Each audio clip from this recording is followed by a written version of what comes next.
ரோஹித், ரோஹித், டேய்.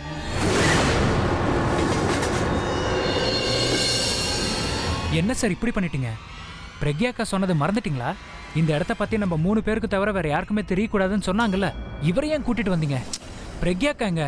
நான் தான் பிரக்யா ரோஹித். அக்கா நீங்களா? செம்மையா இருக்கீங்க. என்னால அடையாளமே கண்டுபிடிக்க முடியல. உனக்கு மட்டும் இல்ல, வீட்ல இருக்கிற யாருக்குமே அடையாளம் தெரியல. இந்த கெட்டப்ப பிளான் பண்ணதே நான் தான். இப்ப அத பத்தி எல்லாம் பேசுறதுக்கு நேரம் இல்ல. தனு எப்ப வேணாலும் இங்க வரதுக்கு சான்ஸ் இருக்கு. அதனால நல்ல இடமா பார்த்து நாம மறைஞ்சுக்கிறது நல்லது. வாங்க. என்னாச்சுக்கா? தப்பா நினைச்சுக்காத. நீ இது வரைக்கும் எனக்கு செஞ்ச உதவியே போதும் ரோஹித். நீ வீட்டுக்கு கிளம்பி போயிடு. உயிருக்கு ஆபத்து இருக்குன்னு தெரிஞ்சு நான் உன் வாழ்க்கையோட ரிஸ்க் எடுக்கிறதுக்கு விரும்பல. என்னக்கா இப்படி சொல்றீங்க? நீங்க எல்லாரும் இவ்வளவு ரிஸ்க் எடுக்கும்போது உங்களை விட்டுட்டு நான் எப்படி போக முடியும்? ரோஹித், நான் எதுக்காக சொல்றேன்னு தயவு செஞ்சு புரிஞ்சுக்கோ. இந்த விஷயத்துல அதெல்லாம் முடியாதுக்கா. நீங்க என்ன சொன்னாலும் சரி, நீங்க எனக்கு கூட பிறந்த அக்கா மாதிரி. என்ன நீங்க உங்களோட தம்பியா நினைச்சாலும் சரி, பிஏவா நினைச்சாலும் சரி, அதை பத்தி எனக்கு கவலை இல்ல. உங்களை ஆபத்துல விட்டுட்டு நான் போக மாட்டேன். நீங்க எடுத்துக்கிட்ட லட்சியத்துல நீங்க ஜெயிக்கிறத நான் பார்க்கணும். அது வரைக்கும் நான் உங்க கூடவே தான் இருப்பேன் சொல்லிட்டேன். நீயாவது எனக்கு புரிய வை பிரபா. ரோஹித், நீ உண்மையிலேயே பிரக்யாவுக்கு ஹெல்ப் பண்ணணும்னு நினைக்கிறல்ல? அப்ப சரி, நான் சொல்ற மாதிரி நீ செய்யணும். ஆனா அதனால உன் உயிருக்கே கூட ஆபத்து வரலாம். உன்னால முடியுமா? அட, நான் என்ன பண்ணணும்னு மட்டும் நீங்க சொல்லுங்க சார். அக்காக்காக நான் எந்த ஆபத்தையும் சந்திக்க தயாரா இருக்கேன்.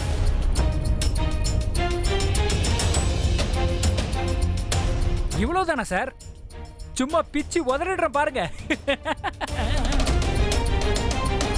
வாங்க. தனு, தனு, தனு. என்னாச்சுப்பா? ஏன் இவ்வளவு கோபமா வர? உங்கள யாருக்காவது தனு எங்க இருக்கான்னு தெரியுமா? அவங்க வெளியே கிளம்பி போறத நான் பார்த்தேன் மாமா. ஆனா இது வரைக்கும் அவங்க திரும்பி வீட்டுக்கு வரல. ஆமா பாவி, நான் கூட அவளை பார்க்கவே இல்ல. ஆமா, கொஞ்ச நேரத்துக்கு முன்னாடி அவ அவசர அவசரமா வெளியில போறது நானும் பார்த்தேன். என்னாச்சுப்பா? நீ ஏன் இவ்வளவு கோவமா இருக்க? என்ன விஷயம் அபி? ஏன் சத்தம் போடுற? ஏதாவது பிரச்சனையா? எனக்கு மட்டும் ஏன் பாட்டி இப்படி எல்லாம் நடக்குது? நான் யாரை நம்புறேனோ அவங்களே ஏன் எனக்கு துரோகம் பண்றாங்க? இப்ப என்ன பாச்சு? யார் உனக்கு துரோகம் பண்ணாங்க? நீ ரெஜிஸ்டர் ஆபீஸ் தானே போன? தனு நீயும் கல்யாணம் பண்ணிக்கலையாப்பா? நான் நிம்மதியாவே இருக்கக்கூடாதுங்கிறது என் தலையெழுத்துனா அதை யாரால மாத்த முடியும் சொல்லுங்க? நான் தனுவை கல்யாணம் பண்ணிக்கணும்னு அவ்வளவு நேரம் வெயிட் பண்ண அவ கடைசி வரைக்கும் வரவே இல்லை. இதை எப்படி எடுத்துக்கிறதுன்னு எனக்கு தெரியல. இந்த முடிவு எடுக்கிறதுக்கு எனக்குள்ள நடந்த போராட்டம் எனக்கு மட்டும்தான் தெரியும் பாட்டி. ஆனா யாருக்கும் என்னோட ஃபீலிங்ஸை பத்தியோ என்ன பத்தியோ கவலை இல்லாதப்போ நான் ஏன் அவங்களுக்காக கவலை பண்ணணும்னு கேட்கிறேன். நான் தனுவை கல்யாணம் பண்ணிக்க போறது இல்ல. அப்படியெல்லாம் சொல்லாதப்பா, அவசரப்படாத. நீ அவ்வளவு தூரம் சொல்லி அவ அங்க வராம இருந்திருக்கானா? கண்டிப்பா அவ ஏதோ பிரச்சனையில மாட்டி இருக்கான்னு நினைக்கிறேன். கிரானி, அவளுக்கு எந்த பிரச்சனையும் இல்ல. அவளை பத்தி எனக்கு நல்லா தெரியும். அவ வேணும்னு தான் வரல.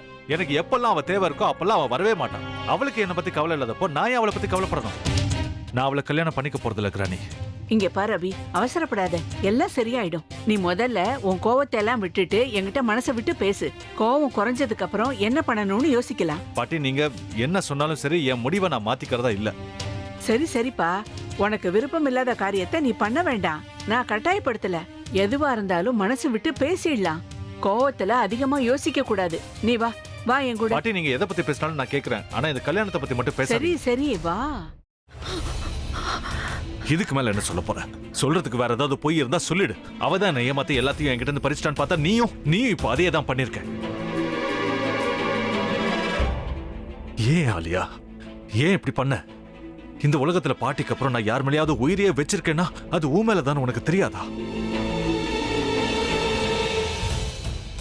ஏன் இப்படி பண்ண ஆலியா? உனக்கு காசு பணம் அவ்வளவு முக்கியமா போயிடுச்சு. அதுக்காக நம்ம உறவை கூட மறந்துடுவியா?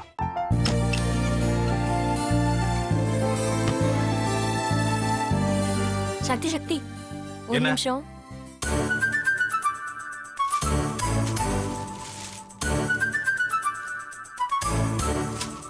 இந்தாங்க. என்ன இது? உங்களுக்கு பிடிச்ச பிராண்ட் செப்பல். இது என்ன, நான் தலையில வச்சுட்டு தூங்கணுமா? சரி, அதை விடுங்க. இங்க பாத்தீங்களா, டைம் பீஸ். இதோட அலாரம்க்கு தான் நீங்க டெய்லி எந்திரிக்கணும். அதெல்லாம் என் மொபைல்ல இருக்கு. முத்து, முத்து, என்னடி இவன் முத்துன்னு ஒருத்தைய உருவாக்கி விட்டான். செல்வியை மறப்பான்னு பார்த்தா எப்ப பார்த்தாலும் முத்து முத்துன்னு கூப்பிட்டு இருக்கான். முத்துவ கூப்பிட மட்டுமா செய்யறான், முத்துவ வச்சு என்னென்னமோ செய்யறான். நாம தான் இழிச்சவை மாதிரி வேடிக்கை பார்த்துட்டு இருக்கோம். என்ன முறைச்சு என்ன பிரயோஜனமாயா? உனக்கு வேற குரல் போயிடுச்சு. அடுத்து அவ செல்வியை கூப்பிட்டானா என்ன பண்ண போற? உன்னுடைய விருப்பப்படியே நீ ராமநாத வீட்டு மருமகளா வாழ போற. கண்டிப்பா என்னுடைய ஸ்தானத்திலிருந்து அவன் உன்னை நல்லா பார்த்துக்குவான் அம்மா. டேய், அவரை பத்தி தான் உனக்கு தெரியும்ல. அவர் எந்த முடிவு எடுத்தாலும் அதான் ஃபைனல். நம்ம அப்பா வேணுமா வேணாமாங்கிறத நீயே முடிவு பண்ணிக்கோ. வாடா.